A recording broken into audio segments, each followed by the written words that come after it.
Welcome to Gene and Mike do the New York Times crossword. Jean is still not here tonight, although we are optimistic that she will be back tomorrow. We'll find out for sure tomorrow. In the meantime, I have done the Saturday crossword, and this is my report. First thing to note about this crossword, even before looking at the clues, is the grid.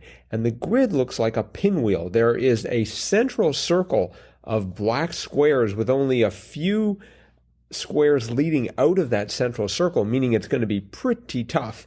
And then we have a series of a stack of four answers in the top left, in the bottom right, and then on the left and right we have, to complete the pinwheel, we've got four columns, four across. And so it makes for a daunting looking crossword. The clues were great. It took me a while to get some traction, but eventually I did. This crossword, by the way, was by Joe Deeney. And if that name sounds familiar, he was just in the crossword last month, the 9th or possibly 19th of February. So he's really on a roll as far as getting published in the New York Times crossword is concerned.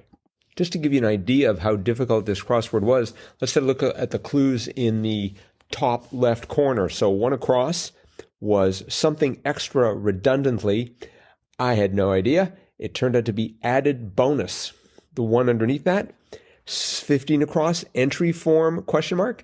And whenever you see a question mark, it means that they are not looking for sort of a literal answer, but something slightly punny with a little bit of wordplay in it. And the answer here was travel visa. Again, I wouldn't have gotten that without the crosses. The one beneath it, 17 across, watches say, was timepieces. And of course, after the fact, that makes perfect sense. Finally, we had a 19 across cider mill fixture. And to be honest, I haven't been in too many cider mills, so I had nothing to draw on. Turned out the answer was apple press. Guess that makes sense.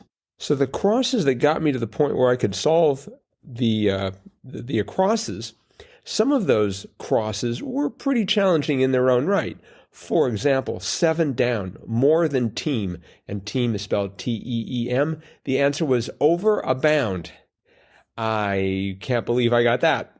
And 8 down was way to go. That was a lot nicer. And in fact, the answer was nice. When I say the answer was nice, I mean the answer was nice, which was nice.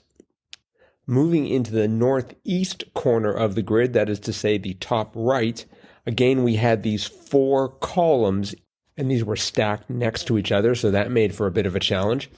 Take a look at 11 down, big blanket makers. No idea. Started thinking about the Hudson's Bay Company, but that is not where they were going. The answer was snowstorms. The one next to that, 12 down, mum is gonna flip, and the answer was we're so dead. That actually was a gimme as far as this crossword is concerned. That's a phrase that's been showing up a lot in the New York Times crosswords. The one next to it, 13 down, thinking that one might, was inclined to, which, again, once I'd solved it was pretty obvious, but it was not up until that point. And then finally, 14 down, garden party outfits, often with floral patterns. So once again, just like I don't tend to go to apple cider mill fixtures very often, I also don't tend to go to garden parties. And so I was at a disadvantage, but turned out that 14 down was tea dresses. And let the record state that I have absolutely no tea dresses in my closet. Moving into the southwest corner, that is to say the bottom left, again we have these 4 long columns of answers. 24 down was Thunderbird EG, and that turned out to be classic car. That wasn't too bad, except that wasn't where I was going when I was first trying to figure out that clue. 25 down was oh yay, which I always thought was something that was called out either by a bailiff in a courtroom or by possibly someone in Parliament when government is about to come into session. In any event, oh yay, the answer was listen here. So I'm going to have to research that. That could be a Fun Fact Friday topic. 26 down, areas with nosebleed seats. That was upper decks. I guess that wasn't too bad. That isn't really a gimme, but it was doable. And then 27 down, how the trade winds blow east to west. Of course they do, but none of that was obvious at the beginning, and there were a lot of crosses there that sort of helped me get through that area of the grid. We had 38 across. That was a great clue. Common component of ranch dressing, ? Stetson hat. That really was brilliant. 41 across, the company founded as Sleeper Inc. was Certa. I found that very interesting.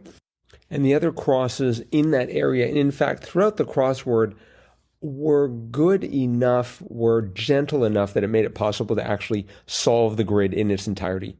Last part of the pinwheel was the southeast corner, that is to say, the lower right.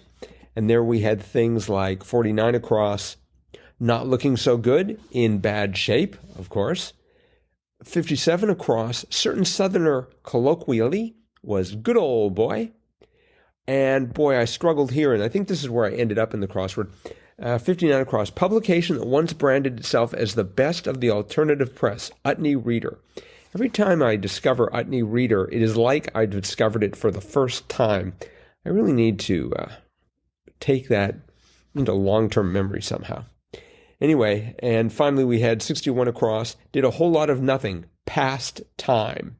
That was quite interesting. And there were a lot of interesting crosses as well. So you get the idea. Again, this was by Joe Deeney, a really great crossword, edited as always by Will Shorts. And that is it for today. So thanks everyone for listening.